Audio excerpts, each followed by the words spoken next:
Assalamualaikum warahmatullahi wabarakatuh. Saya Rizka Kawindra, calon guru penggerak Angkatan 4. Masih calon? Janganlah berjuang untuk menjadi orang yang sukses, namun berjuanglah untuk menjadi orang yang bermanfaat. Saya ambil kutipan ini dari Albert Einstein. Sekolah adalah institusi moral yang dirancang untuk membentuk karakter para warganya. Seorang pemimpin di sekolah tersebut akan menghadapi situasi di mana mengambil suatu keputusan yang banyak mengandung dilema secara etika dan berkonflik antara nilai-nilai kebajikan universal yang sama-sama benar. Keputusan-keputusan yang diambil di sekolah akan merefleksikan nilai-nilai yang dijunjung tinggi oleh sekolah tersebut dan akan menjadi rujukan atau teladan bagi seluruh warga sekolah. Dalam pengambilan suatu keputusan, seringkali kita bersinggungan dengan prinsip-prinsip etika. Etika di sini tidak berkaitan dengan preferensi pribadi seseorang, namun merupakan sesuatu yang berlaku secara universal. Seseorang yang memiliki penalaran yang baik sepantasnya menghargai konsep-konsep dan prinsip-prinsip etika yang pasti. Prinsip-prinsip etika sendiri berdasarkan pada nilai-nilai kebajikan universal yang disepakati dan disetujui bersama, lepas dari latar belakang sosial, bahasa, suku bangsa, maupun agama seseorang. Nilai-nilai kebajikan universal meliputi hal-hal seperti keadilan, tanggung jawab, kejujuran, bersyukur, lurus hati, berprinsip, integritas, kasih sayang, rajin, komitmen, percaya diri, kesabaran, dan masih banyak lagi. Etika terkait dengan karsa. Karena manusia memiliki kesadaran moral, akal dan moral, dua dimensi manusia yang saling berkaitan. Etika terkait dengan karsa karena manusia memiliki kesadaran moral. Sumber berharga yang dimiliki oleh semua guru adalah saling ketergantungan, satu dengan yang lain. Karena tanpa kolaborasi, maka pertumbuhan diri kita akan dibatasi oleh pandangan oleh diri kita masing-masing. Sebagai seorang pendidik, guru seringkali dihadapkan dengan kondisi memilih antara dua pilihan yang sangat berat. Guru sebagai pemimpin pembelajaran diharapkan dapat mengambil keputusan yang tepat, benar, arif dan bijaksana, serta tidak memihak pada salah satu pihak, tetapi suatu permasalahan yang sedang dihadapi. Seorang pendidik harus bisa melihat bagaimana persoalan tersebut, apakah termasuk ke dalam dilema etika atau sebuah rujukan moral.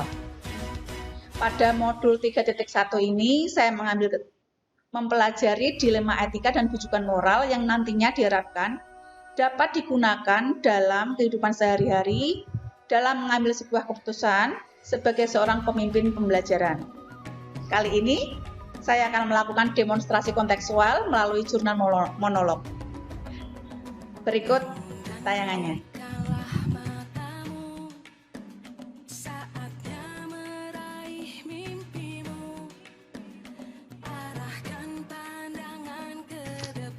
Ilmu yang saya dapatkan dalam modul ini akan saya bagikan kepada rekan-rekan guru ataupun teman sejawat di SMP Negeri 1 Terangkil dengan cara yang pertama, mensosialisasikan materi yang saya pelajari melalui konten YouTube dan media lain yang dapat secara mudah dibaca oleh rekan-rekan sejawat saya.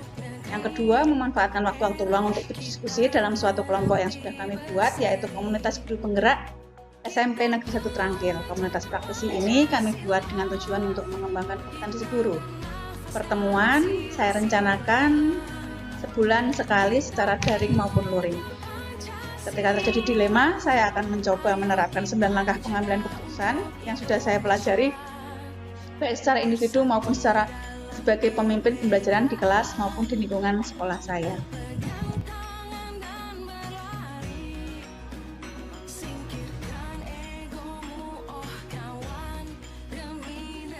Sebagai seorang pemimpin pembelajaran, kita pasti sering dihadapkan dalam situasi di mana kita diharuskan mengambil suatu keputusan.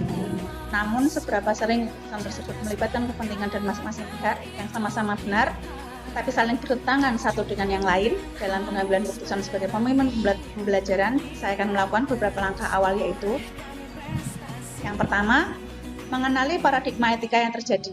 Ketika kita sudah mengenali paradigma etika, dalam dilema etika tersebut, kita akan mengenali nilai-nilai kebajikan yang mendasari pada dilema etika.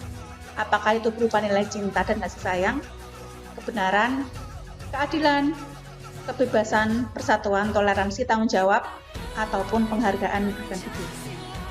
Yang kedua, memegang teguh prinsip dalam pengambilan keputusan. Nilai-nilai atau prinsip-prinsip yang mendasari pemikiran seseorang dalam mengambil suatu keputusan mengandung unsur dilema etika, antaranya berpikir berbasis hasil akhir atau end-based thinking. Yang kedua, berpikir berbasis peraturan atau role-based thinking. Kemudian berpikir berbasis rasa peduli atau care-based thinking. Langkah yang ketiga adalah menerapkan 9 langkah pengambilan keputusan, yaitu mengenali nilai-nilai yang bertentangan, menentukan siapa yang terlibat dalam situasi ini, mengumpulkan fakta-fakta yang relevan, melakukan pengujian benar atau salah, melakukan pengujian paradigma benar lawan benar, melakukan prinsip resolusi, investigasi opsi trilema buat keputusan, dan melihat lagi keputusan dan refleksikan.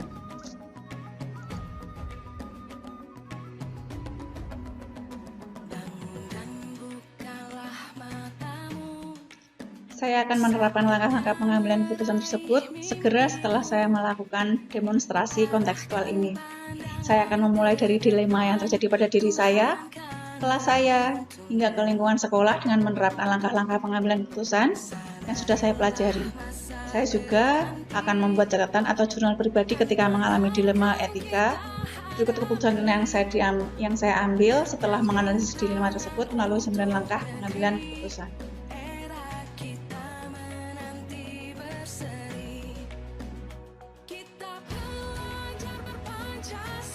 Yang akan mendampingi saya dalam menerapkan atau menjalankan pengambilan keputusan sebagai pemimpin pembelajaran dalam lingkungan sekolah tentunya adalah kepala sekolah, tim manajemen, serta rekan-rekan sejawat yang ada di lingkungan sekolah.